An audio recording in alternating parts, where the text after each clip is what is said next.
Your brain is like a computer, a very powerful one. And if you want to change anything in your life, it starts right here.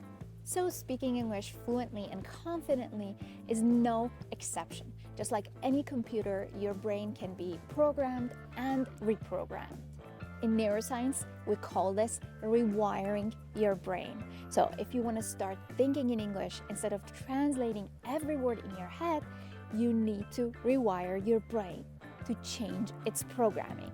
You need to shift from the setting of translation to the setting of direct thinking in English.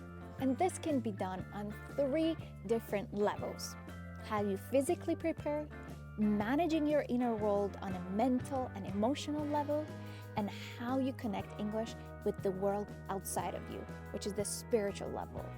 In this video, I'll show you exactly how to rewire your brain holistically for speaking English fluently and confidently using methods proven by neuroscience. So let's get into it, but first, let's understand why you still translate in your head. Think back to how you learned English. At school, most of us learned rules like grammar, tenses, lists of words, and often all of them in our native language. If you learned grammar rules in your native language or translated words to memorize them, you are literally programming your brain for translation. And that's exactly why you can understand English, but when you try to speak, your mind freezes or you start translating words in your head. It's not because you're bad at English, it's exactly the habit you build for your brain. On top of that, only focusing on grammar and vocabulary made you only train one side of your brain, the logical side, physically learning the language. But when it comes to speaking, knowing the language isn't enough. You need to use deeper layers of your brain for thinking in English. So how can you rewire your brain fully for thinking directly in English? It can only happen when you include all 3 levels of learning in your practices. Let's start with the one you're most familiar with. This is where most people spend all their time learning grammar and memorizing vocabulary. It's useful, but it's just the surface level. First of all, you need to learn everything directly in English. Second, you need to go beyond only learning the language and vocabulary.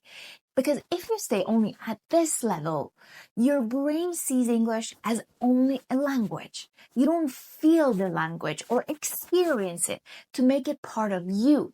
And that's why you still translate in your head and can't fully express yourself in English.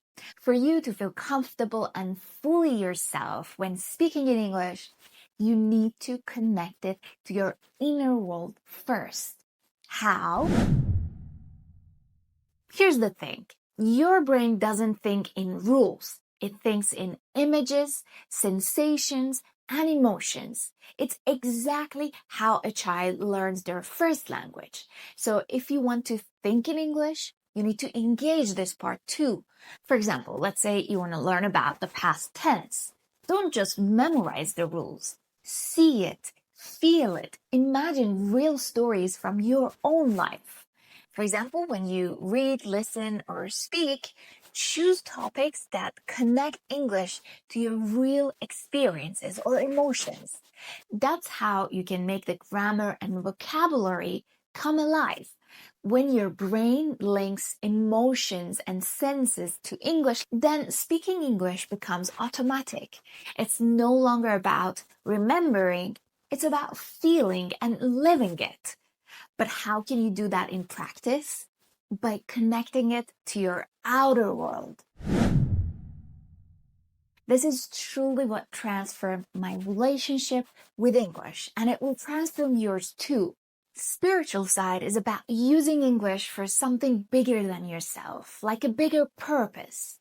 When I was younger, my relationship with English completely changed when I used it as a tool to do something more meaningful.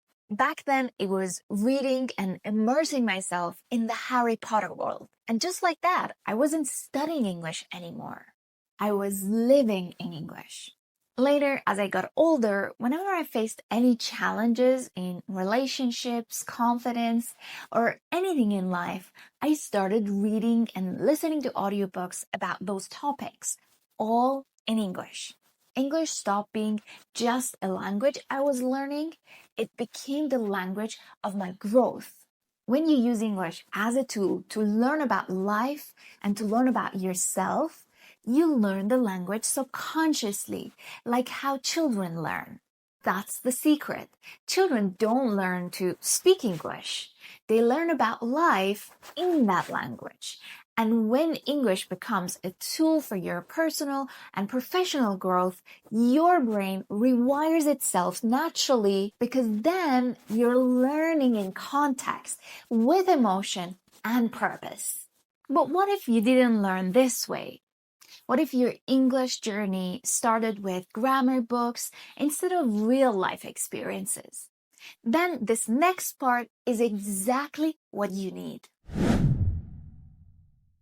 The good news is that your brain can be reprogrammed.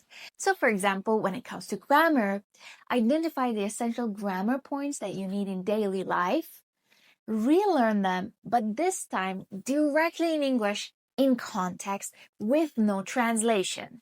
Learn them all visually, emotionally, through timelines, graphs, stories, imagination, and real life context. So now let's get more practical.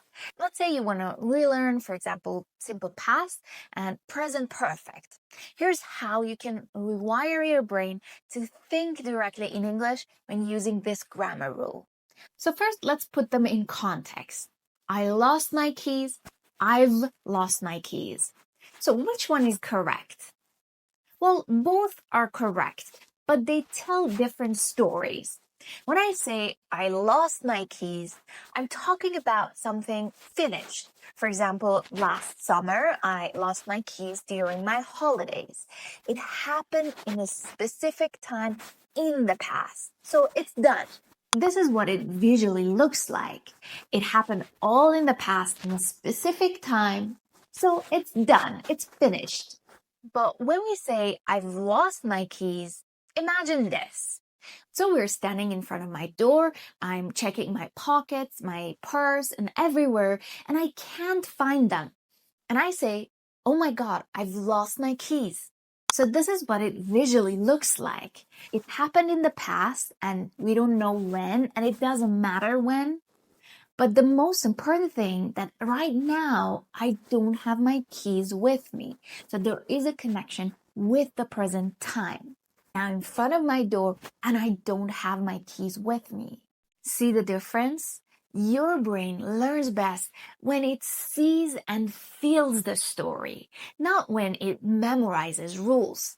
So another benefit of learning things directly in English is that many times these kinds of differences may not even exist in your own language.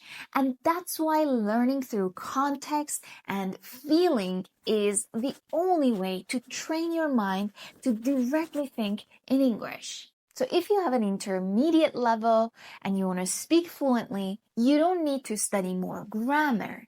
You need to use what you already know. You need to experience it. If you want to rewire your brain to start thinking in English, you need to connect the language to your emotions, imagination, and purpose. Now, if you want to go deeper, I've created a free visual summary of this video lesson. You can download the file in the description. And let me know in the comments if you found this video helpful. Thank you so much for watching and see you in the next video.